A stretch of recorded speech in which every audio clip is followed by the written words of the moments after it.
Welcome to student dictation 5 second बाद शुरू होगा। Ready start.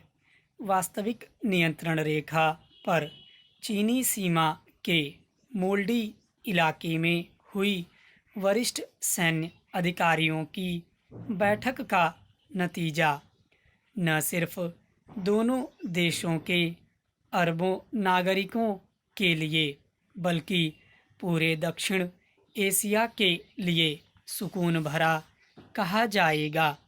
गलवान घाटी में 15 जून के हिंसक संघर्ष के बाद भारत और चीन के रिश्ते किस नाजुक मोड़ पर पहुंच गए थे, इसका अंदाज़ा इसी बात से लग जाना चाहिए कि भारत ने अपनी सेना को मौके पर हथियार का इस्तेमाल की छूट दे दी है, बल्कि लेफ्टिनेंट कमांडर स्तर के दोनों वरिष्ठ सैन्य अधिकारियों को सहमति के बिंदु पर पहुंचने के लिए 10 घंटे से भी अधिक बात करनी पड़ी है।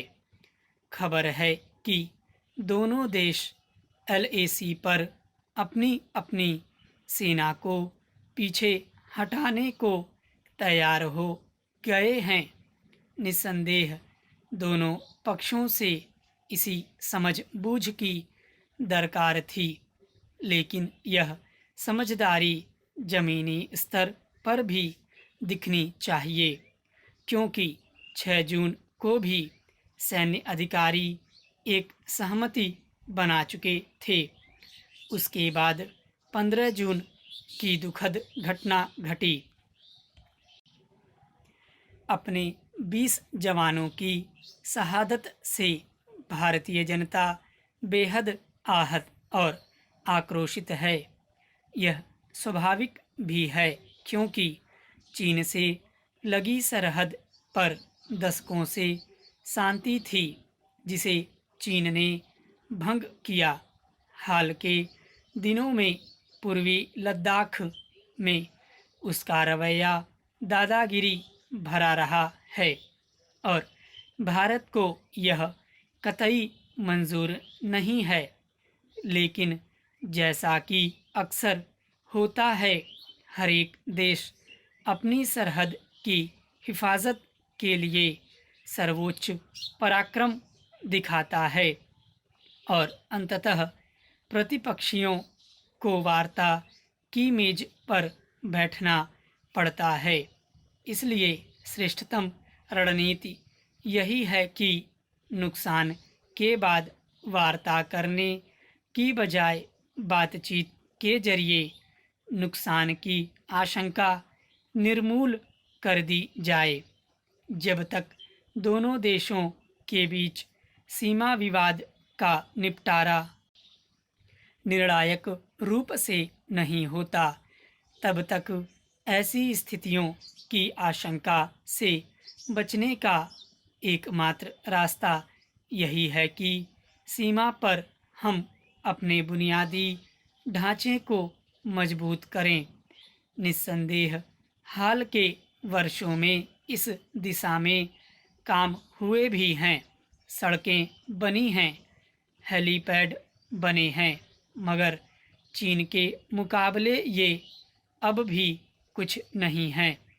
अब हम अच्छे रिश्तों के आधार पर भी अपनी सीमाओं और सैन्य ज़रूरतों से गाफिल नहीं रह सकते। भारत की सरहदें खासतौर से दो पड़ोसियों की अलग अलग रणनीति का निशाना बनती रही हैं। पाकिस्तान जहां अपनी दहशतगर्दी की विदेश नीति को अंजाम देने के लिए इससे घुसपैठ की ताक में रहता है, तो चीन विस्तारवादी रणनीति के तहत इसके अतिक्रमण के फिराक में बीजिंग अब एक दबाव के तौर पर भी इस नुस्खे को आजमाने लगा है। यह महज संयोग नहीं है कि पिछले 2 महीने से कोविड-19 के संक्रमण के मामले में वह WHO में गिरता हुआ महसूस कर रहा था और लगभग इसी समय उसने लद्दाख में अपनी सक्रियता बढ़ाई, यह जानते हुए कि भारत WHO में एक जिम्मेदार ओहदे पर बैठ रहा है। इसलिए उससे लगी सीमाओं को लेकर हमें एक मुकम्मल नीति बनानी होगी।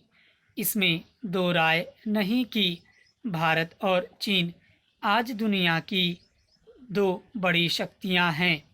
उनमें सीमित सैन्य टकराव भी किसी एक के लिए कम नुकसानदेह नहीं होगा।